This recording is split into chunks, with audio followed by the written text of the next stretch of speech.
Hi everyone, so just in time for the PTR launch later tonight, I've prepared a few D3 planner setups for you guys to just jump in and start testing. So first of all, we have the two big highlights of the new season, which is the reworked Marauder set and also the reworked Arachyr set. So I have been working on some planners here, and I also made some updates to some of the old planners for other builds that have been buffed, namely the Hoda builds, Impale, Firebats, and Rathma, Army of the Dead. But just to give you a little bit of an idea of what you want to do with those new sets, because we don't have any guides for them yet. So let's start with the Marauders. We will play a sentry multi-shot setup. And the idea is that you put down those sentries on the corner or something so that they have a good vision of the battlefield and they shoot at the most targets possible. So you want to position them strategically and let them attack into a big pack of enemies. This is really the most important, especially when you're doing higher GRs and pushing. You want to make sure that they hit many targets. In speed farming, this is not too bad, but you still want to keep an eye out on that. The setup uses the Marauder set with Crimson, and you have the Bombardiers, the Yanks, you have the Advanced Legacy. You want to wear the Bombardiers if you can, because it has another extra primary stat with the sentry damage, which is very strong.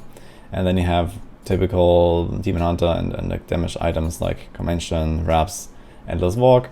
So nothing really special there. Soy Secret is a really big toughness item. It is not known if Tasker and Theo works.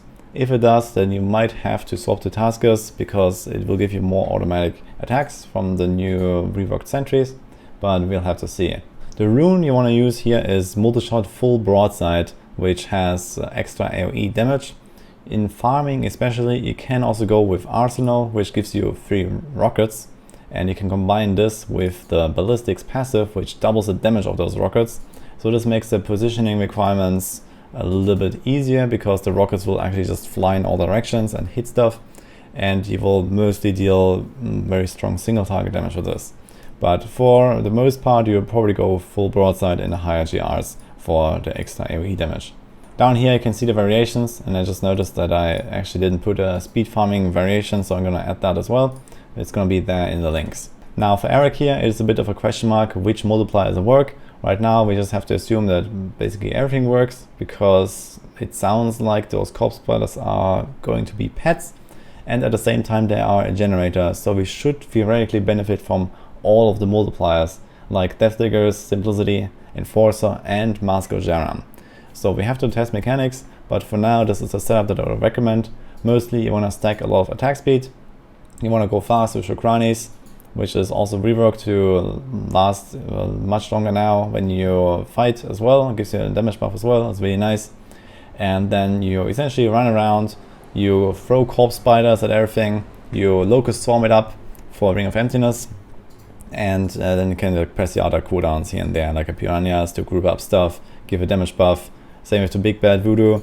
If you feel tanky enough, you can also change the rune here or change the skill entirely.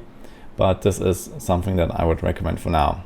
In a solo push scenario, you probably want to go with the Endless Walk here and no conventional elements, but in farming you definitely go with Squirt's Necklace, because you can keep it up a lot of the time at least.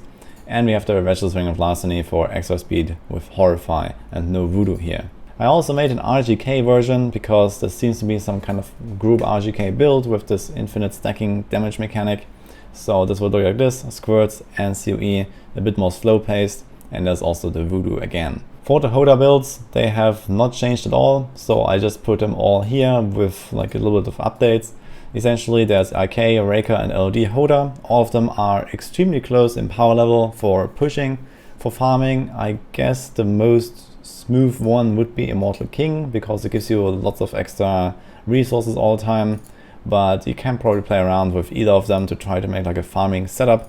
So far this has not really been a thing, because Whirlwind, Frenzy, and Deepquake all were much stronger than that, but I might also mess around with those different setups here. Lastly, I have the 2 setups for Shadow Impale and for Arachyr Firebats, in case you want to try that with the new Arachyr.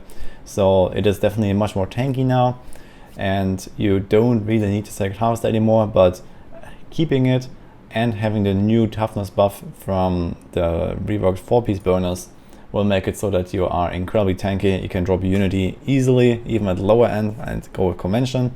So this is probably the most important change here. And you can also fit in the Shukrani's Triumph that can help you out a bit with more damage while you're using Spirit Walk.